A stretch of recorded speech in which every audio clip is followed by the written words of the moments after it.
Mekah adalah salah satu kota terpanas di dunia. Musim panasnya bisa melewati 45 derajat Celcius. Permukaan batu dan beton bisa jauh lebih panas dari udara. Namun, banyak orang merasakan satu hal yang menarik. Area Masjidil Haram sering terasa lebih sejuk dibanding wilayah gurun di sekitarnya. Ini bukan soal perasaan.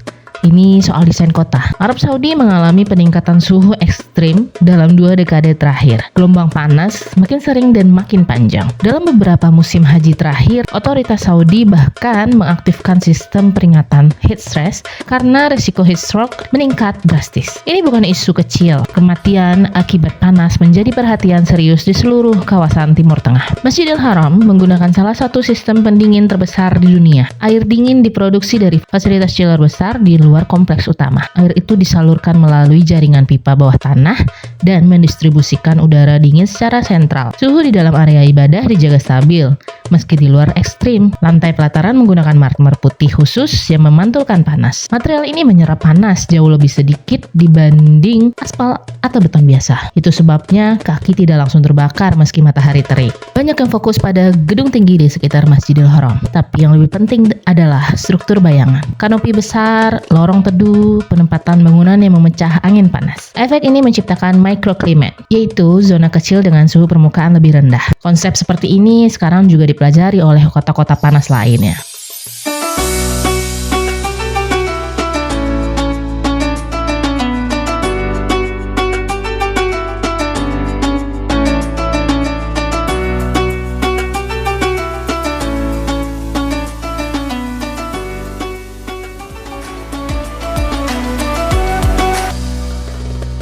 Selama musim haji, Makkah menghasilkan ribuan ton sampah. Sebagian limbah dikelola melalui sistem modern termasuk konversi energi. Transportasi publik dan bus listrik diperluas untuk mengurangi emisi panas tambahan. Detail kecil seperti ini membantu menurunkan suhu mikro di area padat. Beberapa kebijakan terbaru yang jarang dibahas.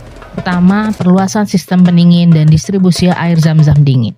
Kedua, penambahan jalur pejalan kaki berbayang. Ketiga, program penanaman pohon dan ruang hijau dalam visi Saudi Green Initiative. Dan yang terakhir, digital health monitoring untuk mengatur kepadatan saat suhu ekstrim. Arab Saudi juga berinvestasi besar pada proyek kota masa depan seperti NEOM, mengintegrasikan desain tahan panas sejak awal. Dubai memperluas ruang teduh publik dan jalur pedestrian tertutup.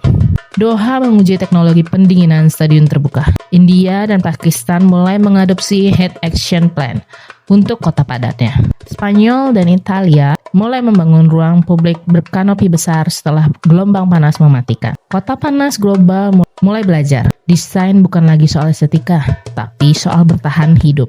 Bagaimana untuk kedepannya? Masalahnya bukan cuma hari ini. Data global menunjukkan hari dengan suhu di atas 35 derajat Celcius meningkat drastis dalam 30 tahun terakhir. Jika tren berlanjut, kota-kota panas harus melakukan seperti mengurangi aspal gelap, memperbanyak ruang hijau, mengintegrasikan pendingin skala distrik, dan mengatur kepadatan manusia secara digital.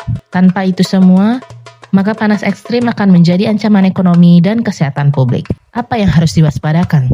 Ada beberapa hal. Yang pertama, heat stroke bukan cuma risiko gurun. Itu menjadi kota beton yang mematikan. Kedua, urban heat island bisa membuat suhu terasa 3-7 derajat Celcius lebih panas. Yang ketiga, infrastruktur lama tidak dirancang untuk suhu masa depan. Kota tanpa adaptasi akan jadi zona berisiko tinggi. Ini bukan isu agama, ini isu desain dan sains. Mekah bukan kota yang lebih dingin.